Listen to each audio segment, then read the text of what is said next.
Buen día. Hoy vamos a hablar del reino Monera. El reino Monera corresponde en los organismos más primitivos, organismos procariotas unicelulares como las bacterias y las cianobacterias. Acordémonos que los organismos procariotas carecen de membrana nuclear como tal. Sus organelas son rudimentarias, no tienen membranas celulares, solo tienen un ADN, un nucleoide adherido directamente al citoplasma.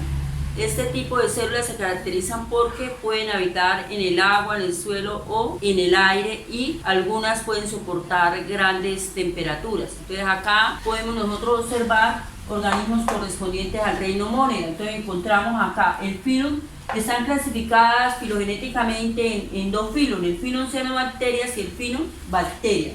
Al filum cianobacterias son aquellas cianobacterias que realizan fotosíntesis. Pueden realizar fotosíntesis como las plantas porque tienen clorofila A y tienen un pigmento llamado ficobilina, que es el que les permite ese color verde azulado, que les da el color verde azulado. Ellas se clasifican no en clases. Después del filum vendría la clase normalmente, pero en este reino se clasifican por partes. Entonces parte 1, parte 5, 6, 7, 13, etcétera, hasta llegar a la 19. Entonces encontramos que a la parte 1 corresponden las bacterias fotosintéticas, que son aquellas que sintetizan azufre.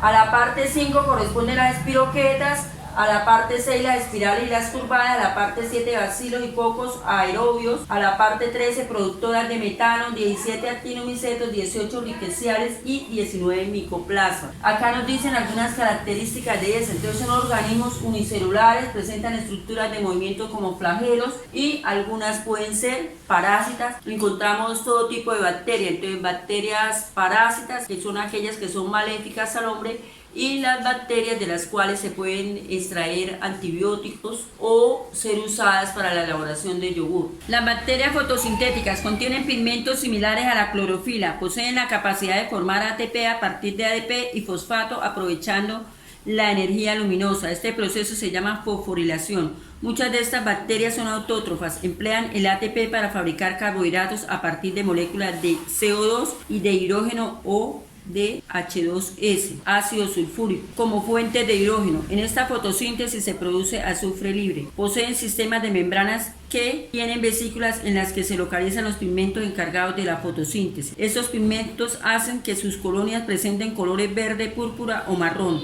Hay especies de todas las morfologías: cocos, bacilos, espirilos, algunos con flagelos. La mayoría de bacterias fotosintéticas se encuentran en lagos pequeños de aguas claras.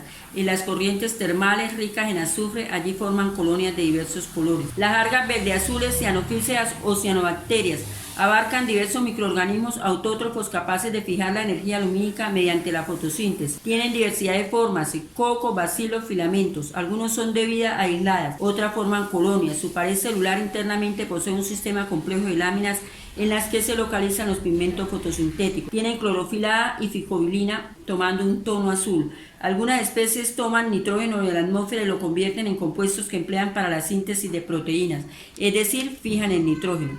Se hallan distribuidas en hábitats terrestres, aguas dulces y aguas marinas. Son dominantes en las aguas termales. Se hallan sobre rocas o superficies de los suelos. Otro tipo de bacterias. Muchas bacterias son de vida libre. Se hallan en las aguas, en los suelos, actuando como descomponedores de materia orgánica. En estos nichos ecológicos liberan nutrientes y las ponen al alcance de los organismos autótrofos.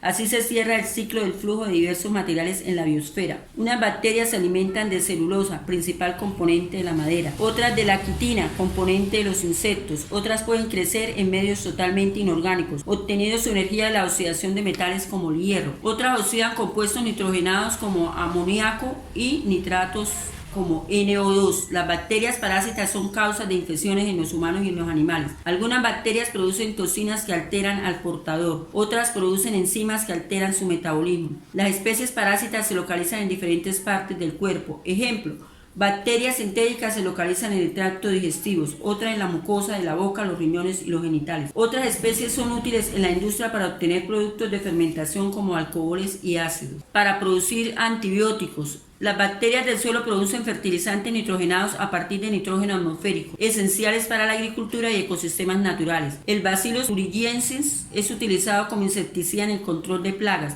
Los actinomicetos crecen en forma de filamentos ramificados y del Streptomyces se obtiene antibióticos. Las riquecias viven como parásitos internas en los vertebrados y en los insectos chupadores de sangre como piojos, pulgas o garrapatas.